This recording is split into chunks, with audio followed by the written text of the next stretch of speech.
Boldwood presents The Old Girls Chateau Escape, written by Kate Galley and read by Patricia Gallimore.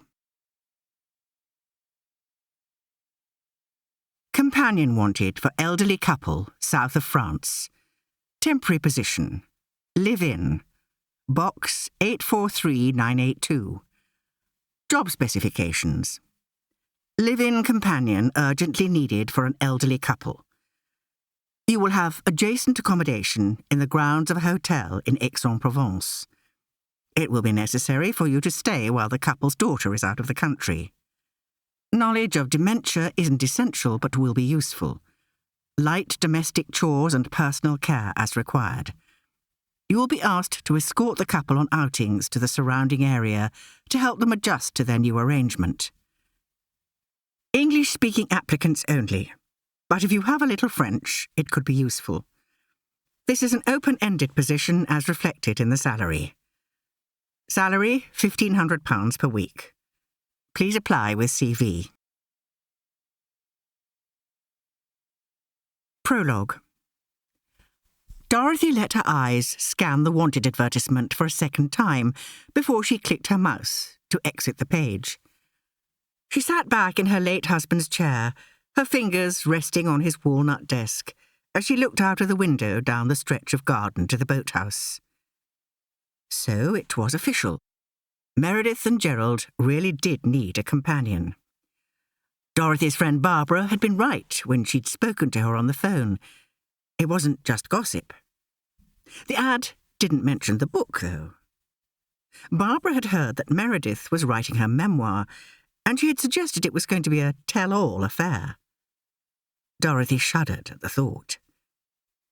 They had made a pact not to ever talk about what they had done in the summer of 1970, but perhaps Meredith had changed her mind. Dorothy hadn't seen her for years. How could she know what she might or might not write about now? Of course, Gina must go. She was perfect for the position. As soon as the thought entered Dorothy's head, she felt a pang of guilt.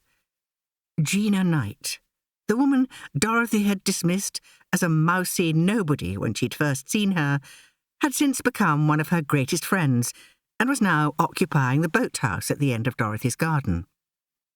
If she could get Gina to accept the role and fly to the south of France, she would be in the perfect place to report back to Dorothy on the contents of this memoir. Was it too much to ask of her new friend? She pushed her chair back and reached for her walking stick, which she'd left propped against the filing cabinet. Dorothy was 89 and only operated at one speed now, and she used it to get her out of Philip's office and down the garden to the boathouse. This might very well be asking too much of her new friend, but there was a lot at stake, and she was going to ask regardless. Chapter 1. Gina. First time in Marseille? The man seated next to me had been tapping away on his laptop for the majority of the flight from Heathrow, but now, with me craning across him to look out of the window to the city stretching out below, he closed the lid, momentarily catching the cuff of my blouse in its grip. I gently pulled it free. It had been raining when we'd left London. Rivulets of water streamed across the glass as we taxied down the runway. But here in the south of France, the sunlight glinted off the wing of the aeroplane, and the sea sparkled enticingly below. First time in the air? The man tried again, and I realised I hadn't answered. I was transfixed by the view getting closer as we came into land. I wasn't expecting it to be so mountainous. The landscape pinched into folds like pleated fabric. We were over houses now, with white painted walls, red roofs, and azure blue pools in their gardens. It was the furthest I'd been from home in years. First time to Marseille, I said, but not the first time in the air.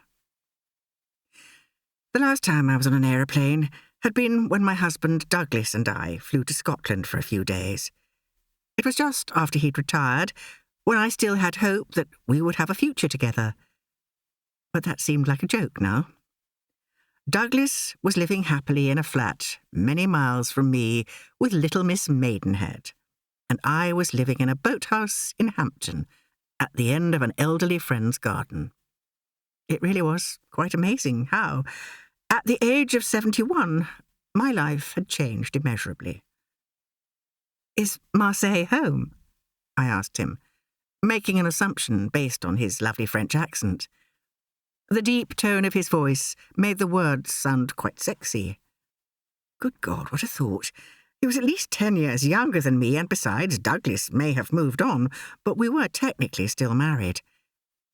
I shuffled back in my seat a little to give the poor man some space. It is. I've been visiting my daughter and grandson in London, and now I'm home. Do you need recommendations for places to visit in the city? That's kind, but I'm actually moving on to Aix-en-Provence. Ah, the home of poor Cézanne. You're an artist also? No, I said, amused, but my mind did conjure up an image of the portraits I used to paint, now stored along with my mother's old car and a lot of other distant memories in my rented garage in Oxfordshire. I'm here for a job, so I doubt I'll have much chance to be a tourist. I'm a companion, I added, as he took a closer look at my face. I'm here to look after an elderly couple. It appeared as if he was going to say something else, and then seemed to change his mind. Yes, I didn't expect to be rejoining the workforce at my age either. The wheels of the aeroplane touched down on the runway, and I let go of the tense feeling I'd been holding on to during the 2-hour flight. Of course, I knew statistically you were safer in the air than you were on the road, but loading myself into a metal tube and hurtling through the sky without any control was not a naturally comfortable place for me. Welcome to Marseille Provence Airport. The voice of a member of the cabin crew interrupted us, and everyone began to gather their possessions, turn on their phones and stretch in their seats. The man offered me a smile and a bonne chance as we left the plane, and he disappeared into the bowels of the airport. Once I'd navigated my way to the baggage reclaim and wheeled my suitcase through passport control, I was out into the arrivals hall and looking for signs pointing me in the direction of the railway station, or actually La Gare. I had my phone open on a Google Translate app and was trying not to feel completely out of my depth. I passed a line of taxi drivers holding up placards, and as my eyes travelled the group, I saw my own name scrawled on a piece of paper. Gina Knight. My heart relaxed a little when I realised someone had been sent to collect me, and I let out my held breath. I wasn't at all sure what to expect, as I'd had little to no information, and everything had been arranged at considerable speed through third parties. I hadn't even had a chance to talk to either of the elderly couple that I was here to look after, nor even their daughter, who usually took up their care. I looked up to the face of the person holding my name and found an attractive man. I guessed in his late 30s or early 40s. He certainly looked to be a similar age to my son, Chris. His dark hair had fine flecks of grey, and it was on the longer side, flopping into his eyes. He had a pair of sunglasses tucked into the opening of his white linen shirt. His sleeves were folded over, and I noticed a tattoo on his forearm. It looked like an old-fashioned compass, the sort you might see illustrated on a fantasy book cover. When he pushed his hair back with his hand, our eyes met and he offered me a tentative smile. Gina Knight? He asked, stepping forward. Oui, I answered, immediately feeling foolish. Yes, that's me. I thrust out my hand and he took it and shook it, his smile broadening. Lucien Dubois, he said. You had a good flight? It was quick, uneventful, and we stayed in the air for all the time we needed to, I said, and he laughed. Formidable! He reached for my suitcase. I'll take you to the car. I was expecting to get a train, but thank you. I was at home in Marseille anyway, things to sort out, and now on my way back to the hotel, so pas de problème. I followed Lucien and my wheelie case outside into the busy and sunny afternoon, and I breathed in the unmistakable warmth of a Mediterranean climate. The sky was a blue so intense it didn't seem real after the grey mass of the London sky I'd left behind at Heathrow. The sun was dazzling, and I could feel the immediate prickle of heat on my face. Despite the sheer fabric of my blouse, I knew it wouldn't be long before there would be a trickle of perspiration running down my skin. Lucien was charging ahead in some desperate hurry to get back to his car, and I wondered if the parking charges were as steep in France as they were in the UK airports. He glanced back over his shoulder as he crossed the road and began following a line of cars parked opposite the airport building. "D'accord, OK?" he asked me, and I stuck up a feeble thumb in response before I could embarrass myself with another oui. His car was a neat and tidy blue Citroën, and he bundled my large case into the back and opened the passenger door for me. I'd overpacked, I knew, but this job was open-ended, and I had no idea how long I would be needed. I slid onto the hot seat and was immensely glad that he had got the engine going and the aircon on before he swung out of the car park at some speed. He drove like he walked, rapidly. The radio was blasting out some music I didn't recognise, followed by some animated and busy French chat. Lucien seemed to realise suddenly how loud it was and reached forward to turn it off. "So you work at the chateau?" I asked him, and was mortified to hear my voice was doing that silly half-accent thing. I remember Douglas doing this whenever he had to talk to anyone who wasn't a native English speaker. Instead of attempting the other person's language, he would adopt a strange accent of his own, while still only speaking English, or worse, start shouting. "I'm sorry," I said quickly. I don't speak much French." "No problem," he said. "I've worked for the Guérin family for 3 years. Rose and Hugo are good employers. Hugo is my uncle, my mother's brother, although he is actually only 13 years older than me. My mother had me when she was very young." "Oh, OK. And Rose is Meredith and Gerald Harper's daughter, isn't she?" It was Meredith and Gerald I was here for. Gerald had dementia, and Meredith, after a recent fall, had broken her arm. They were to be my second companion job. My first had been Dorothy Reed, an 89-year-old woman who, it turned out, had an ulterior motive for employing me for the week-long wedding party of her grandson. I thought I'd be helping her get dressed and making sure she'd cleaned her teeth, but she'd had me on an altogether different mission. We'd become good friends, though, and it was her boathouse I was now a resident of while I waited for the sale of my own house to go through. "Yes, she's their daughter," Lucien said. "And it is bad timing because now she and Hugo are in New Zealand. But of course that is why you are here, to look after her parents. Their son is in a bad way after his accident, and it is right they are with him as he leaves the hospital. But things are a bit écrasant, overwhelming here at the hotel. We have a lot to do without them.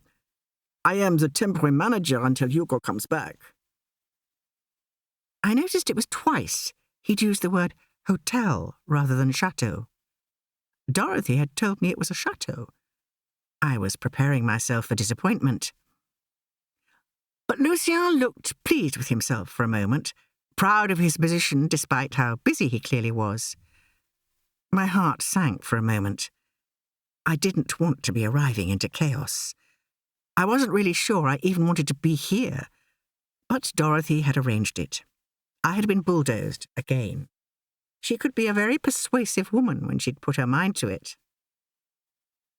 We left the airport heading north and were soon on an uninspiring stretch of dual carriageway. I looked out of the side window back towards Marseille and the sea and felt a bit disheartened that we weren't going into the city.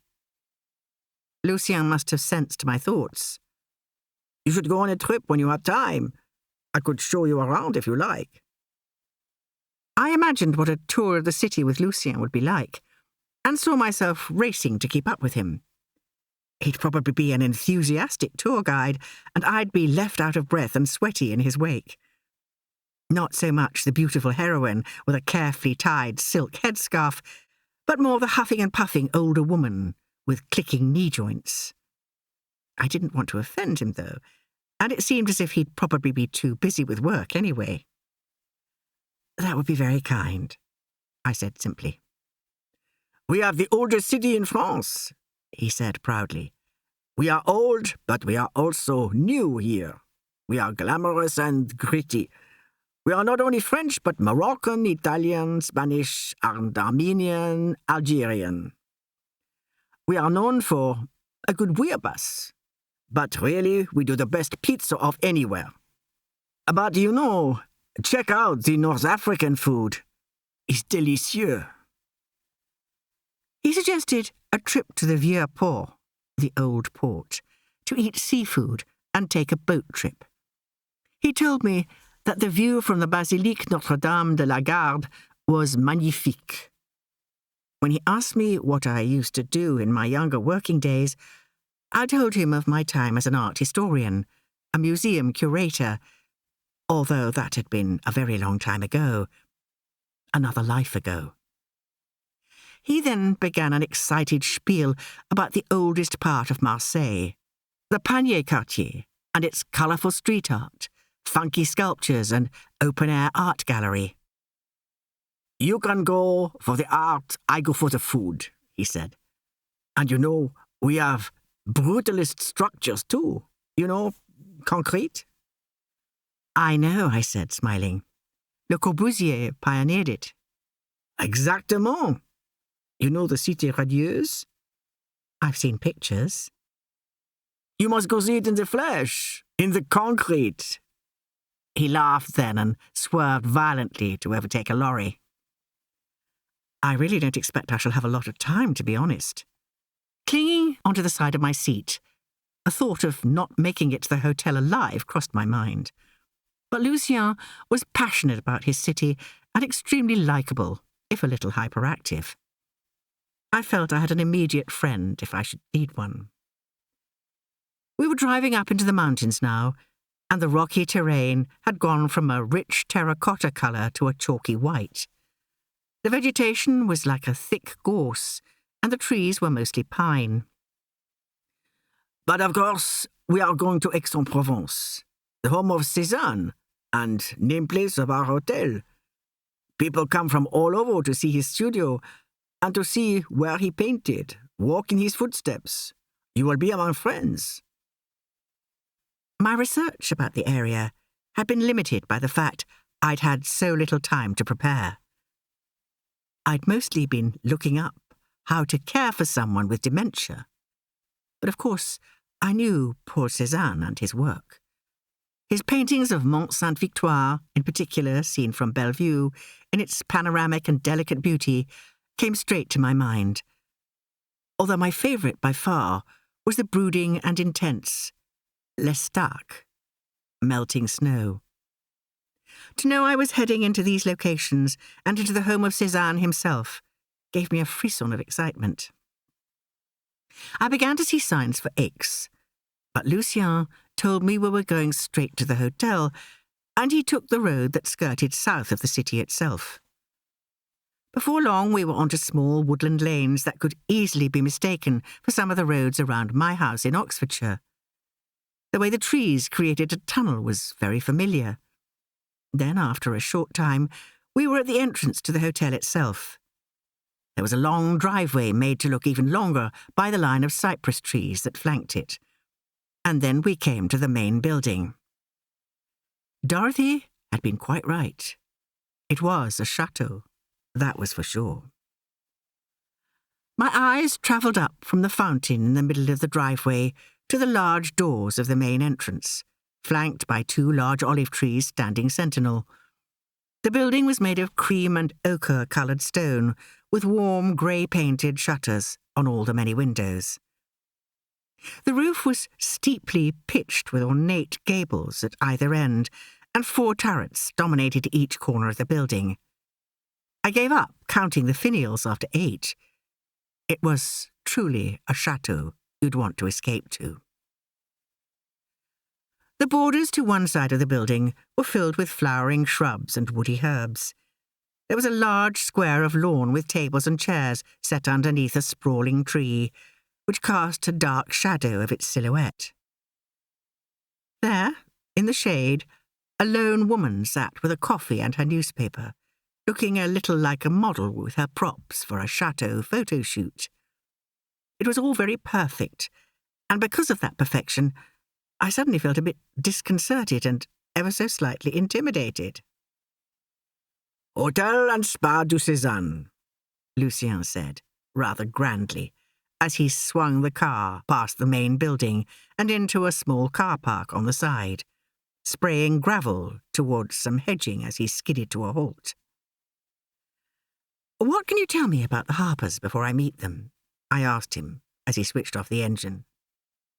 Well, Gerald is very quiet and I don't see him much. And Meredith, I don't think she likes it here. She is homesick, my aunt told me. Perhaps you can get her out of her shell. She is... He paused for a moment while he tried to find the word. Well, it's best if I leave you to meet her, he said, and then offered me an apologetic smile, as if Meredith's temperament were his own fault. But a homesick old woman I could easily empathise with. And the hotel? It looks big and expensive. It is both of those things, he said with a smile of pride. The building was abandoned and neglected when Hugo and Rose took a chance and bought it. Now we are 50 chambres in the main hotel and 8 villas in the grounds, but most of those are still to be renovated, fixed up. Meredith and Gerald live in one of the good ones. It's very nice. Follow me and I will get the key to your room. Lucien pulled my case from the back seat, and I followed him inside. The entrance was charming and light, with huge doors leading out behind the reception area to an inner courtyard with a glimpse of sculpted gardens beyond. A staircase swept up to the right of us, but I could also see a lift had been discreetly installed in the far corner.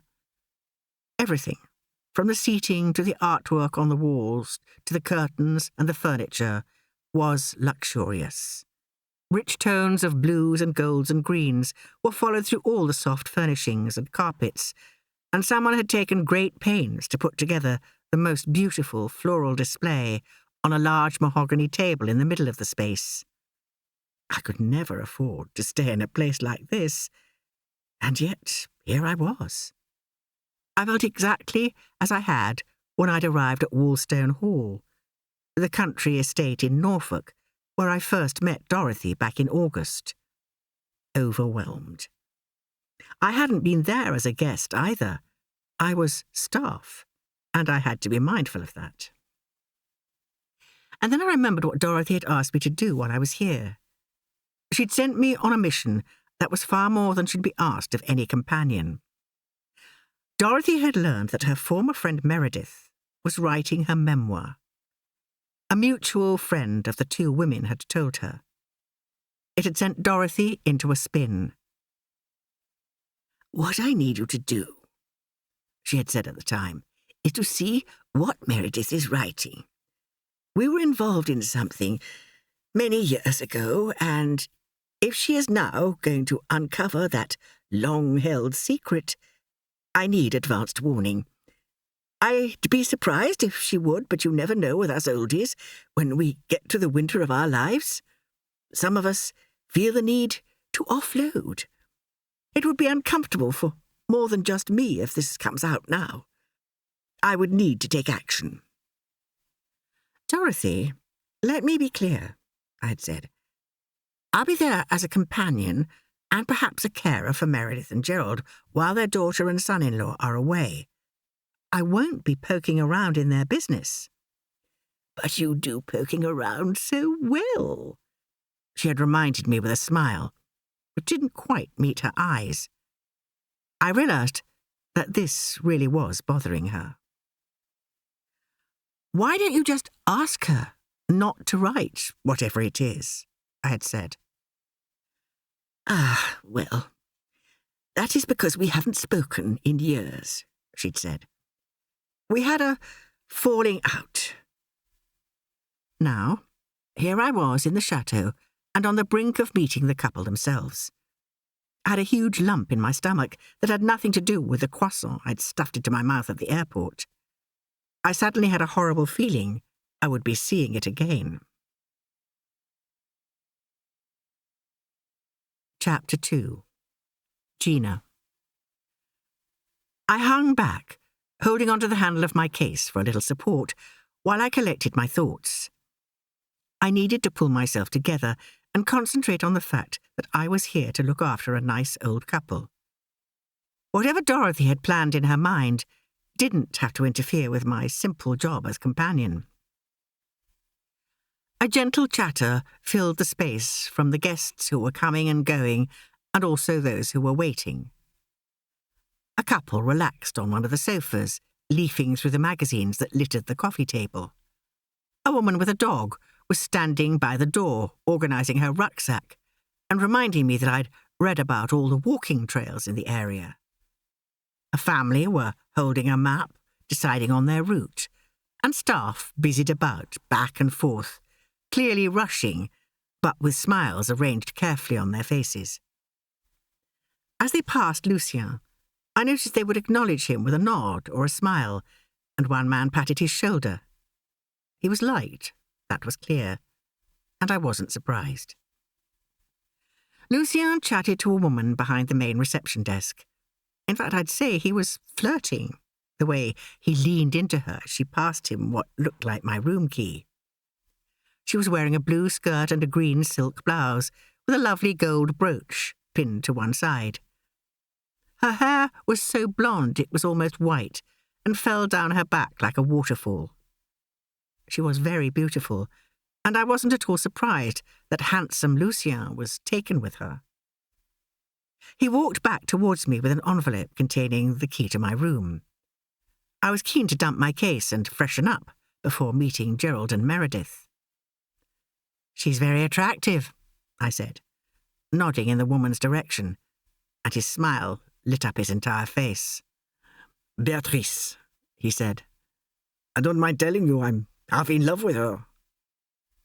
His cheeks went a delicate shade of salmon then, and I couldn't help but smile. "She's your girlfriend?" I asked him. "No, we are too old for those terms. Beatrice is 36 and I'm nearly 40, and anyway, she is with Christo. He is the head chef here." "You have a rival," I said, and he laughed. "I have no chance with her, not anymore. He is famous for his food. I would expect a Michelin star soon." As he said this, his face fell, and all the warmth disappeared. "A good thing for the hotel, though," I said. "Oui, I agree. But he is an imbecile. She should have better." He took my suitcase and offered me his other arm, then guided me out of the reception across the courtyard and towards the garden. We navigated our way past a swimming pool surrounded by sun loungers, several of which were in use. It was one of those infinity pools that appeared to drop away into the landscape beyond. The gardens below were perfectly planted with a mix of yellow and white flowering shrubs, and then cypress trees stood tall to bring order to the space. It was as if they had been stuck into the ground like spears. Lucien led me away from the pool and on towards a wooded area, and I glanced back at the turrets of the chateau with a small pang of disappointment. It would have been wonderful to stay in one of its rooms. "Am I staying in the shed?" I asked him with a chuckle. "Rose thought it would be better if you had one of the villas so you could be closer to Meredith and Gerald. And actually, the hotel is almost full. We have a festival next week, and Rose and Hugo offered a discount to encourage people to come. And it worked. We haven't seen so many guests." She also asked me to apologize because the villa isn't finished. You will have more space, but it is, how can I say it, basic. I don't mind at all, I said. I'm very happy with something simple. Ah, was his response. Only 2 of the villas are finished so far. Meredith and Gerald have one, and an English guest is staying in the other. It is all part of a bigger project to expand. It is why the accident of their son and the arrival of Rose's parents is such bad timing. Meredith and Gerald haven't been here long, then? No, only 3 weeks. It is still very new to them. There was a shingle path that weaved its way through the trees, and as we got further away from the main hotel, it was clear where the improvement had ceased. It became overgrown quite quickly, and the beautifully stocked borders of the formal gardens were not mirrored here. Everything needed a good going over, and for the first time in a while, I wanted to pull on my gardening gloves and get stuck in. Perhaps I would, given the opportunity. It was the garden I missed the most about losing my house. I'd spent years out there making it perfect, testing which plants worked and which didn't, finding the sunniest spots for my blooms and the shadiest for my ferns. It would soon belong to someone else, and I kept resisting the urge to tell the agent we'd only sell to a keen gardener. What did it honestly matter? I'd never see it again anyway. My heart tugged for my old life for a moment. Then I thought about the lovely boathouse at Dorothy's, and Dorothy herself, who had become such a close confidant. Then I allowed a small thought of Eric, her neighbour, with his piercing blue eyes, strong tanned arms, and his hands that were usually holding a paperback book. He'd invited us to an impromptu book club on his narrowboat a couple of weeks back to talk about the thriller he'd lent us. We'd opened some wine, sat back, laughed for a good hour, and then relaxed in his gentle company. A villa stood to our left with a small patio behind a low-clipped hedge. It was covered in wooden boards with freshly painted cream-coloured window frames. The blinds were pulled down on all of the windows. Its neighbouring villa looked exactly the same, although the hedge needed cutting. Then we walked a little further, and there were a couple more. This time, though, the boards were missing and the paint on the rendering was flaking around damp patches. Instead of a neat hedge, there was a forest of weeds and a broken chair. I smiled at Lucien to let him know that I wasn't worried at all. I was sure the inside could only be better than the outside. Lucien walked forward and then opened the door so that I could see I was entirely wrong. It was certainly a work in progress, that was for sure. We were straight into a living area that had an old, lumpy-looking sofa, an armchair and a coffee table. There was also a kitchenette in one corner. At the moment there was a worktop with a small sink and some cupboards, one of which looked dangerously close to falling off the wall, and a single induction ring on a plug-in unit that had perhaps been an afterthought. But there was a small fridge and a kettle. Thank goodness for the kettle. There were a couple of doors leading from the space, which I assumed would be a bedroom and bathroom, but I was keen to explore those alone. "This is perfect for me," I said, "but I'm sure you have better things to do than show me around. Please point me in the direction of Meredith and Gerald, and then I can get on with why I'm here." D'accord. And you're all right with this? Lucien said, waving his hand around in the air and almost knocking the paper lampshade from its fitting. "Of course." "I forgot to ask if you'd had lunch." He glanced at his watch, seemingly surprised at the time. The kitchen stopped serving food at 2, but I could find something for you if you'd like." "Honestly, I'm fine," I said, thinking about that croissant still lodged in my stomach. "And the other thing is that Rose has arranged an online meeting with you later, so she can talk to you. I will bring you a laptop." "Oh, okay," I said, surprised. But really, it did make sense to talk to her. She could let me know what to expect from her parents. You'll find the Harpers in the first villa we walked past. The neat one, with all the blinds closed. I didn't like to think why, on such a beautiful day, the occupants wished to sit inside. But then Gerald wasn't well, and perhaps they preferred peace and quiet. At that moment there was an almighty crash from the villa behind the one we were in, and Lucien winced. Rénovation, he said with a shrug. The guests don't mind the noise? I asked him. There was only the Harpers and the Englishwoman on a research trip in the villas. She accepted the reduced price too, and seems happy enough. We are away from the hotel here. The other guests won't hear much. I will, I thought, at the sound of a low rumble and another crash. I took a breath, thanked Lucien for his time, and then closed the door behind him as he left. Villa number 1 was oddly quiet. The building team on the renovation job had downed tools for an afternoon break. A French siesta, I supposed. And we were too far from the main hotel to hear anything from the guests there. I did wonder if I could make out a splash from the pool, but maybe that was wishful thinking, because the afternoon was becoming blistering. It was early October, but still rather too hot for me here on the south coast of France. A freak heat wave or climate change, it was hard to tell, but I would strongly guess at the latter. I walked up to the front door and hesitated as something caught the corner of my eye. A ball of fur was curled up under a shrub by the edge of the villa. A black and white cat by the looks of it. I stepped across the strip of grass and crouched down to pet it, and it unfurled with my touch. I'd lost my dog the previous year, and had often thought of finding another pet to love. But with Douglas leaving me and my life at a time of change, it really wouldn't be fair. You're lovely, I told it, as it rolled onto its back and stretched.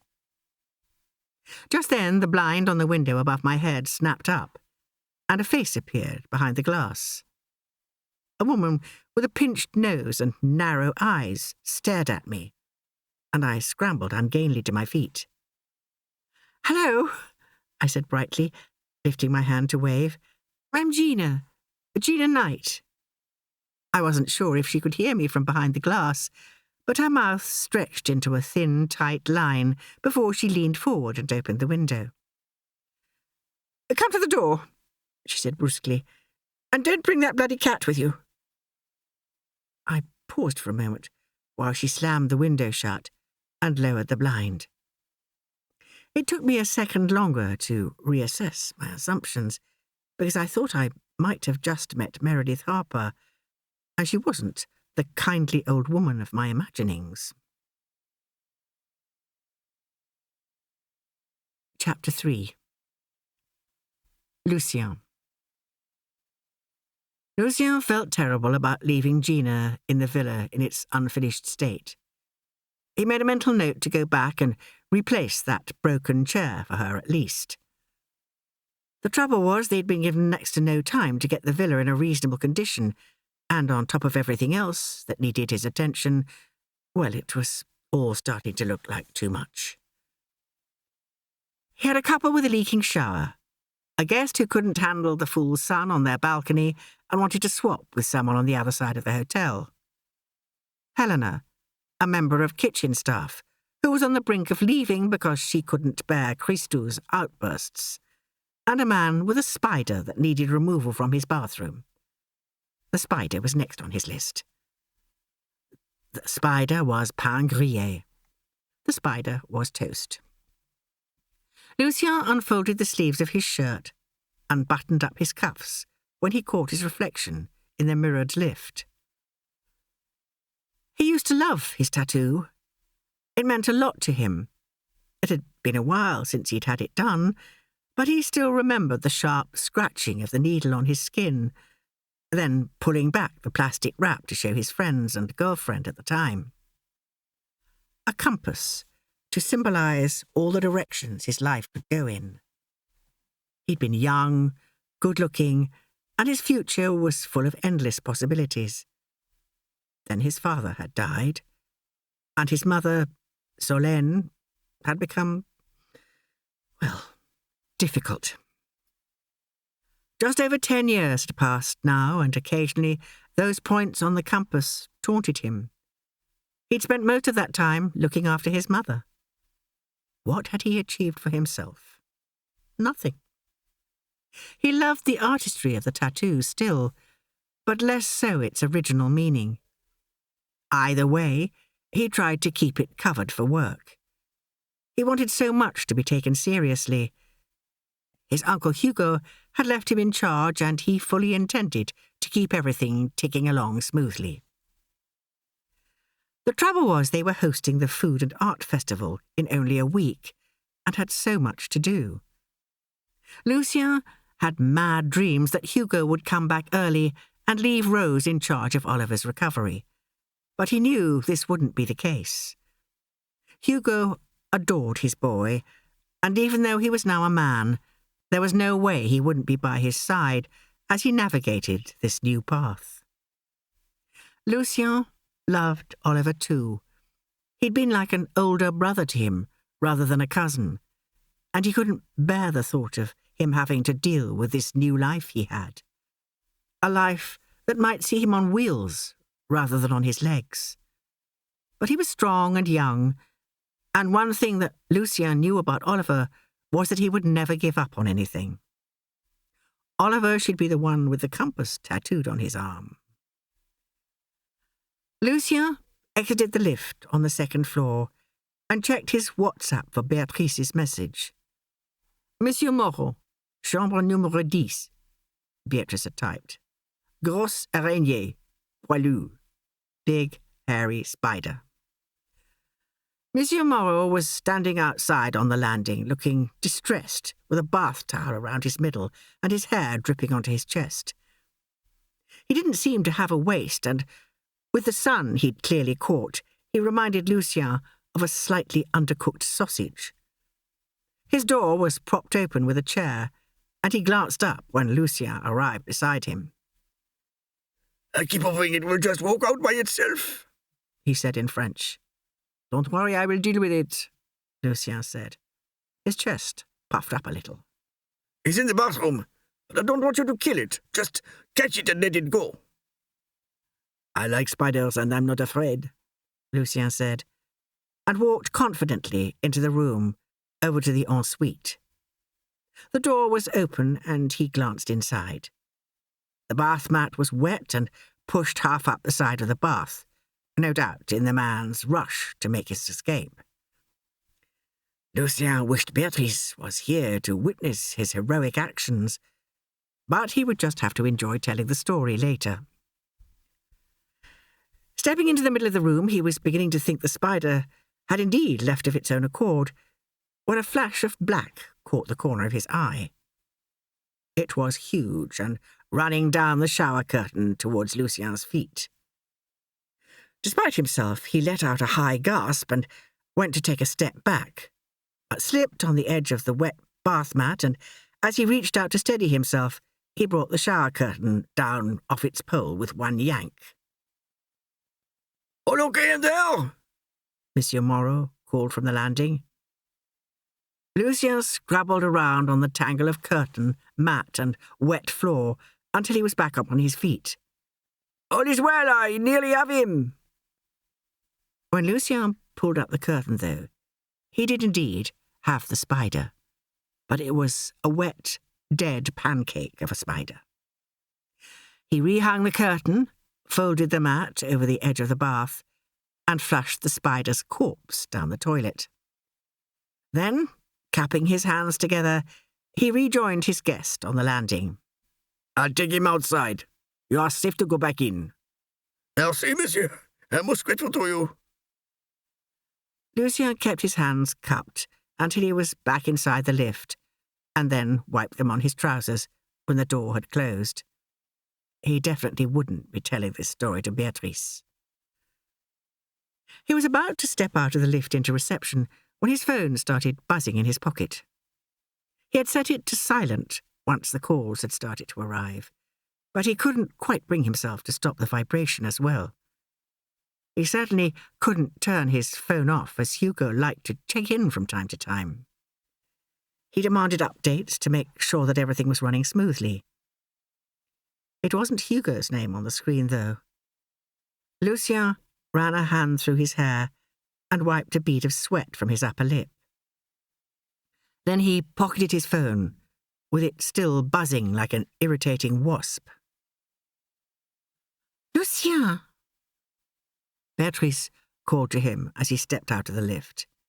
Her eyes were wide, indicating that she had a bit of a problem. Lucien couldn't help but feel that all of her problems could be solved by ditching Christou. There were a couple standing in front of her wearing expressions that told of trouble. Lucien recognized them as the American people that arrived a few days ago. Mr. and Mrs. Roberts were in their 50s, courteous, well-dressed, and equally well-spoken. It was also the second time they had stayed at Hôtel and Spa de Cézanne.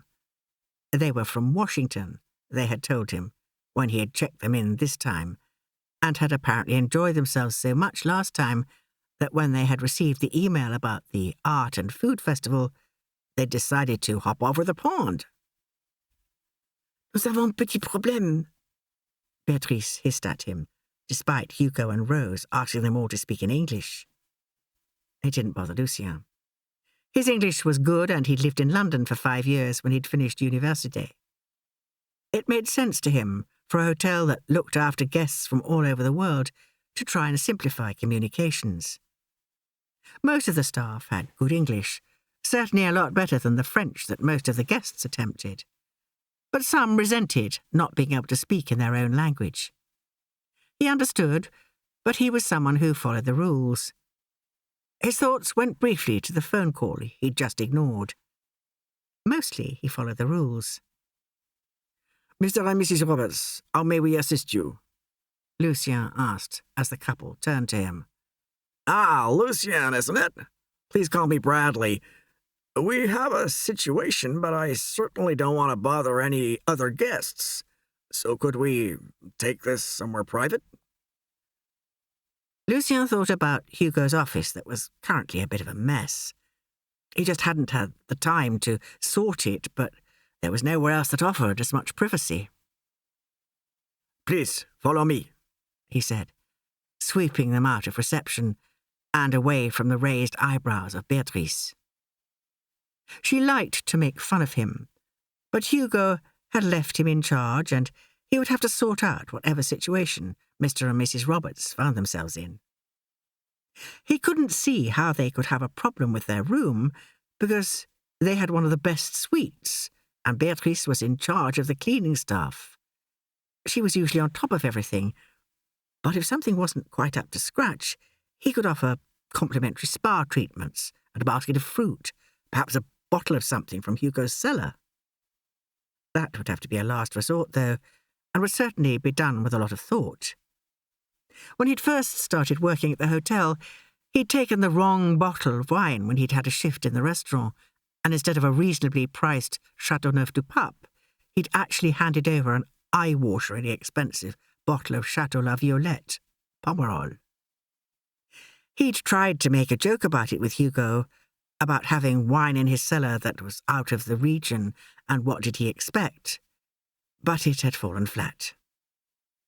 Lucien guessed correctly that when a man was down by about 300 euros, it wasn't the time for jokes. He opened the door to the office, ready with an apology on his lips, but was surprised to see all the papers that had earlier been strewn across the desk were now tidied away. Beatrice. It had to be her, and just that thought gave him the tiniest glimmer of hope. "Please take a seat," he told the couple. But only Mrs. Roberts sat down. "I'm afraid to say," Mr. Roberts began, holding on to the back of the chair rather than sitting in it, "we have had a theft from our room. My wife, Laura, has a valuable gold necklace that is now missing. No obvious break-in has occurred that we can see, and our balcony door was shut and locked. I'm afraid to say that I think it was perhaps the cleaning staff." "I'm very sorry to hear that," Lucien said, surprised. It was honestly the last thing he'd expected the American to say. He couldn't remember there ever being a theft at the hotel. Of course, it would have to be on his watch.